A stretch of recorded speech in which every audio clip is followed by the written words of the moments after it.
gudoomiyaha gobolka Hawd ayaa maanta shir u qabtay maamulada degmooyinka gobolkaasi Hawd iyo taliyayaasha ciidamada kala duwan ee gobolkaasi.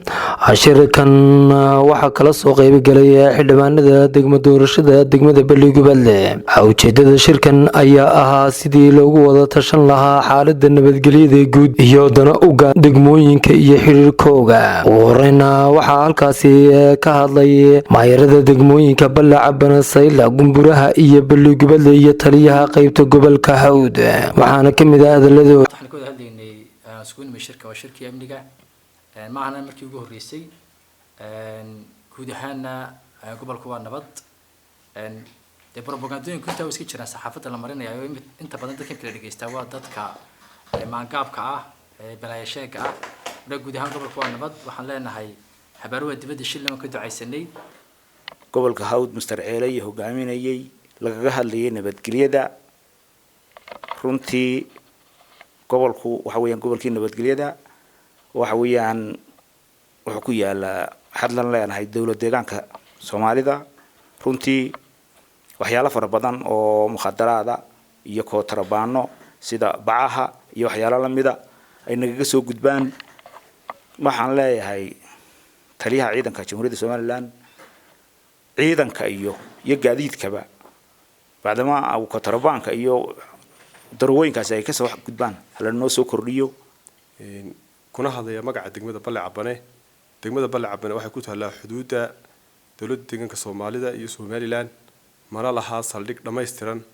waxaan halkan fariin uga dirayaa taliyaha saldhigga taliyaha ciidanka biliiska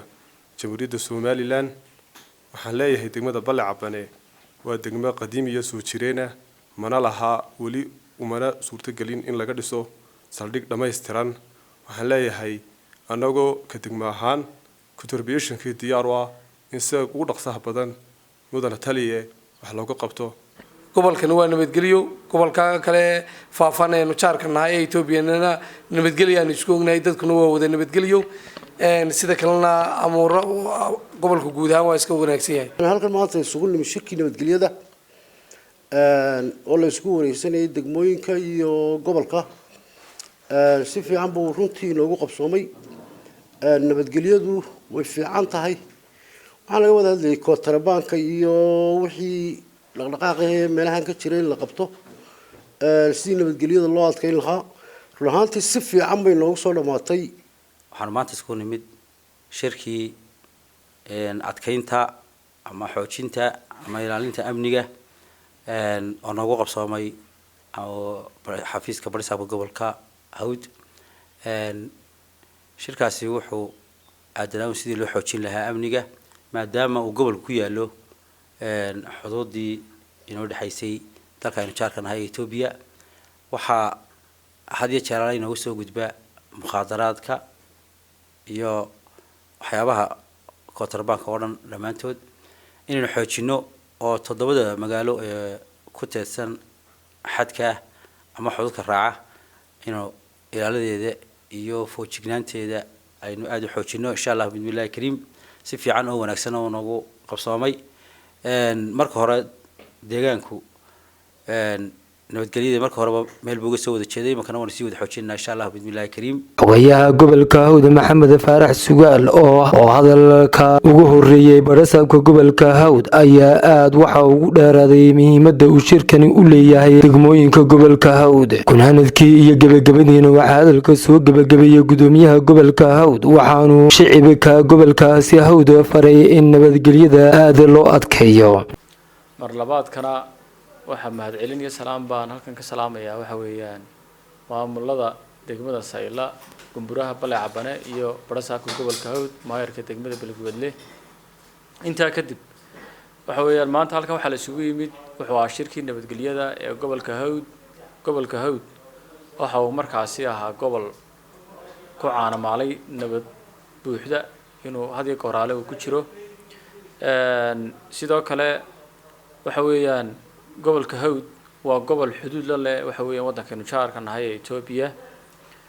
waxa weeyaan gobolka Hawd iyo deegaanada Ethiopia raacsan ee waxa weeyaan gobolka faafan oo kale ah xiriir wanaagsan baa naga dhaxeeyo dhanka amniga iskaashi dhanka amniga baa naga dhaxeeya mukhaadaraadka waxyaabaha markaasi amni darooyinka sababayana waan iska kaashanaa baryo dhaweyd waxaa jiray warar propaganda ah oo saliya raatoona lahayn oo horena loo beeniyey iminkana aanu sii xoojinayno shirkanna waxa weeyaan aan ugu talagalnay inaan ku xoojino waxa weeyaan waxyaabaha propagandada ah dadka waxa weeyaan walaalaha ee xagga Itoobiya degan iyo xagga Somaliland degan boo dad wada dhashay waxa weeyaan magacyo laba wadan kala sitaan laakiin waa dad waxa weeyaan wax ka dhaxeeyaan marka waxaan leeyahay yaan dadkaasi waxa weeyaan dhibaatooyin iyo war xumo tashiil iyo warar aan sal iyo raatoona lahayn oo shaydaanku ka adeeganayo iyo bulshada la kala dhexdhigin waxa weeyaan ciidanka new police iyo ciidanka police ee Somaliland waa laba ciidan oo iskaashado dhanka amniga ka wada shaqeeya oo waxa weeyaan iskaashi buuxa wada leh waxaan ku boorinayaa dadka waxa weeyaan iyagoo ka macaashay wararka propagandada ka waantoobaan leeyahay maanta ay taariikhdu tahay bishii 11 bishii 10aad waxaanu halkan isku imanay xarunta gobolka Hawd shirkii amniga shirkaayo daarana amniga guud ee gobolka sidii hore loo soo sheegayna amnigu gobolku waa amni gobolka Hawd wuxuu ku yaalaa xuduudda u dhaxaysa dawladda deegaanka Soomaalida ee jaarka nahay dawladda Itoobiya ee naga dhamaan waxaynu ka wada shaqeynaa anaga iyo ciidanka dawladda deegaanka Soomaalida ama deegaanka Soomaalida ee degmada Xarshin iyo gobolka Faafan arinta amniga ee labada gobol wararkan saniir raad lahayn toddobaadkii hore ama wiigina dhaafay gobolka Hawd laga sheegayna sidii horeba loo sheegay ama loo beeniyayna waa wax kama jiraan waxaanu fariin u dirayaa cid arinta ka shaqeysa inay aleeda ka cabsato inayna arrimaha u laamin gobolka Hawdna waa nabadgeliyo guud ahaan waa nabadgeliyo waxaan u mahad celinayaa ciidamada booliska ee ku hawlan hariya habeen sidii arinta nabadgelyada gobolka ay amni u noqon lahayd ilaahay baana amni nooga dhigay wax kale oo halkan fariin uga dirayaa shacbiga gobolka Hawd dhamaanteen mas'uul baanu ka nahay amniga gobolka amniga oo la ilaaliyo ciidamada booliska in la shaqeeyo haday tahay kontrabaaga iyo mukhaadaraadka iyo wixii lamida si dhow in loola shaqeeyo booliskuna si dhow inuu la shaqeyn doonaa Abdiraxmaan Samriye TV caalamiga oo Cable TV xarunta gobolka Hawd ee Balli Gubadle